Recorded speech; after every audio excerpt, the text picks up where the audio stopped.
Hello दोस्तों, स्वागत है आपका मॉर्फोलॉजी ऑफ फ्लावरिंग प्लांट के लेक्चर 1 में।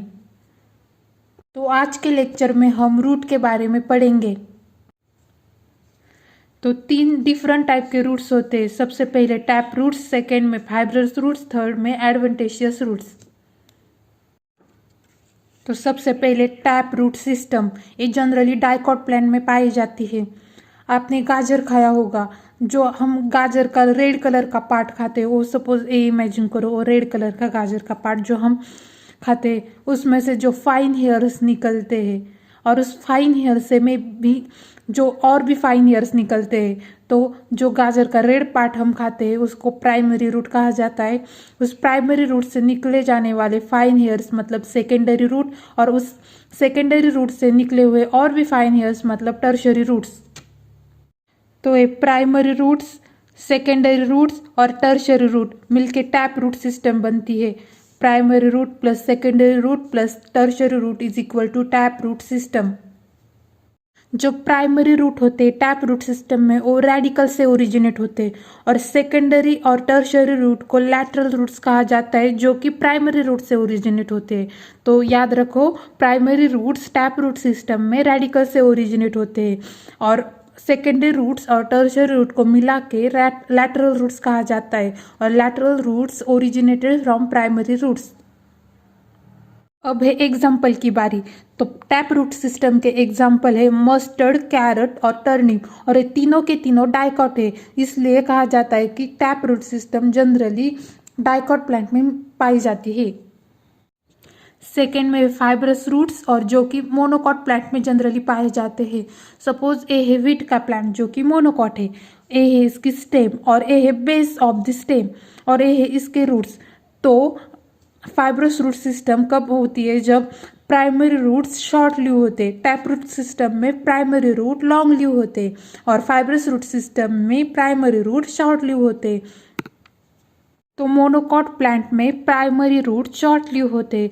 तो लार्ज नंबर ऑफ रूट्स, देखो large number of roots base of the stem, ए है स्टेम और ए इसका बेस, तो बेस ऑफ द स्टेम से large number of root originate होते हैं।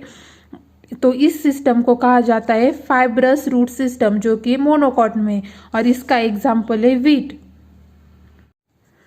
तो टैप रूट सिस्टम में हमने देखा कि प्राइमरी रूट्स रेडिकल से ओरिजिनेट होते हैं। फाइब्रस रूट सिस्टम में हमने देखा कि large number of roots originate from base of the stem.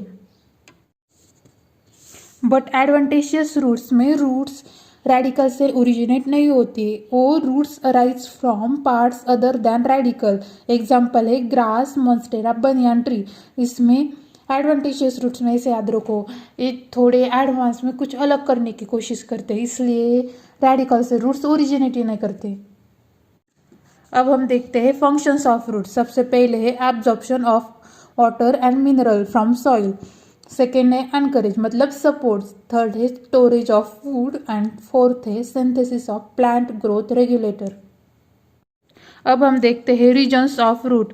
तो ये है रूट, और वो है इसकी रूट टिप मतलब रूट अपेक्स, उस रूट अपेक्स को कवर करने वाला पार्ट मतलब रूट कैप एक रीजन ऑफ रूट है। उसके ऊपर होता है रीजन ऑफ मेरिस्टेमेटिक एक्टिविटी, उसके ऊपर है रीजन ऑफ इलोंगेशन, और उसके ऊपर है region of maturation. Region of maturation में रूट हेयर्स पाए जाते हैं। ये देखो रूट हेयर किस में है? रीजन ऑफ मैच्योरेशन में। तो हम देखते हैं अब रीजन ऑफ रूट्स। उसमें सबसे फर्स्ट है रूट कैप, ये रूट अपेक्स को प्रोटेक्ट करते हैं, जैसे कि हमने डायग्राम में देखा। देखो यहाँ है रूट अपेक्स, और उसके लिए प्रोटेक्ट करने के लिए है रूट कैप। तो रूट कैप का स्ट्रक्चर थिम्बल लाइक होता है, और ये म्यूसिलेज सिक्रेट करता है। मतलब ये म्यूसिलेज जो है गीला गीला सा होता है, तो गीला गीला सा होता है, इसलिए रूट कैप की हेल्प से रूट अपेक्स जमीन में जा सकती है। तो यहाँ लिखा है so it makes its way through the soil. Second region है मेरिस्टेमेटिक जोन, जैसे डायग्राम में देख सकते हैं आप कि रूट कैप के जस्ट ऊपर है रीजन ऑफ मेरिस्टेमेटिक एक्टिविटी। तो मेरिस्टेमेटिक यानी कि आपको याद आया होगा कि उसके सेल कैसे डिवाइडिंग नेचर के, मेरिस्टेमेटिक कैसे डिवाइडिंग नेचर के होते। तो डिवाइडिंग के नेचर के होने के लिए क्या क्या चीज़ें नेसेसरी होती है कि सेल्स स्मॉल होनी चाहिए, थिन ऑल होनी चाहिए।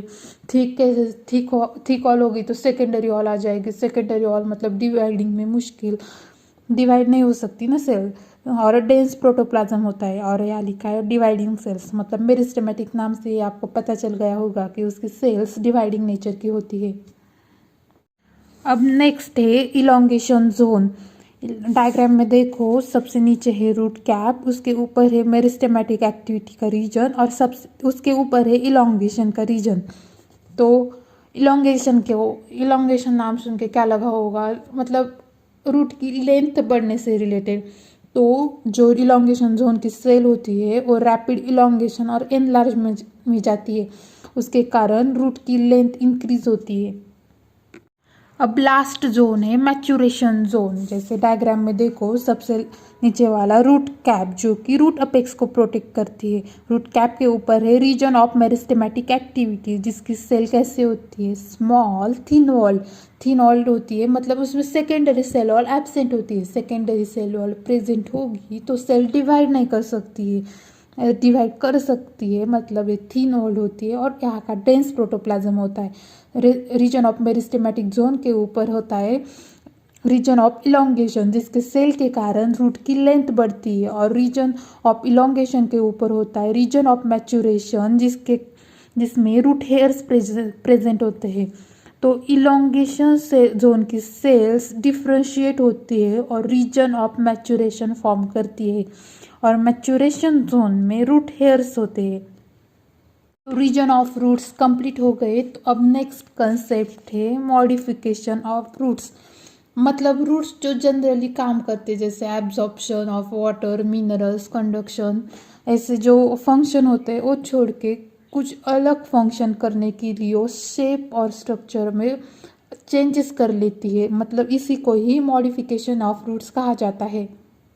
जैसे फर्स्ट मॉडिफिकेशन फूड स्टोरेज के लिए, तो फूड स्टोरेज के लिए रूट्स अपनी शेप स्ट्रक्चर में चेंजेस कर लेती हैं। जैसे टैप रूट्स, कैरेट और टर्निप के टैप रूट्स अपने शेप स्ट्रक्चर में चेंज करके फूड स्टोरेज करती है। और एडवांटेजियस रूट्स में है स्वीट पोटैटो, जो कि स्टोरेज ऑफ फूड में यूज होती है।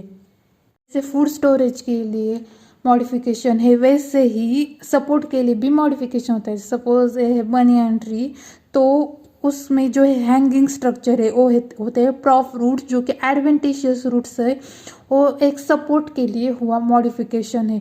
मतलब जो जमीन के नीचे जो रूट्स है ना, वो नहीं है मॉडिफिकेशन। जो ये लटक रहे हैं ना ऊपर से हैंगिंग स्ट्रक्चर, वो प्रॉप रूट्स, वो एडवेंटिशियस रूट्स है और वो मॉडिफिकेशन है सपोर्ट के लिए।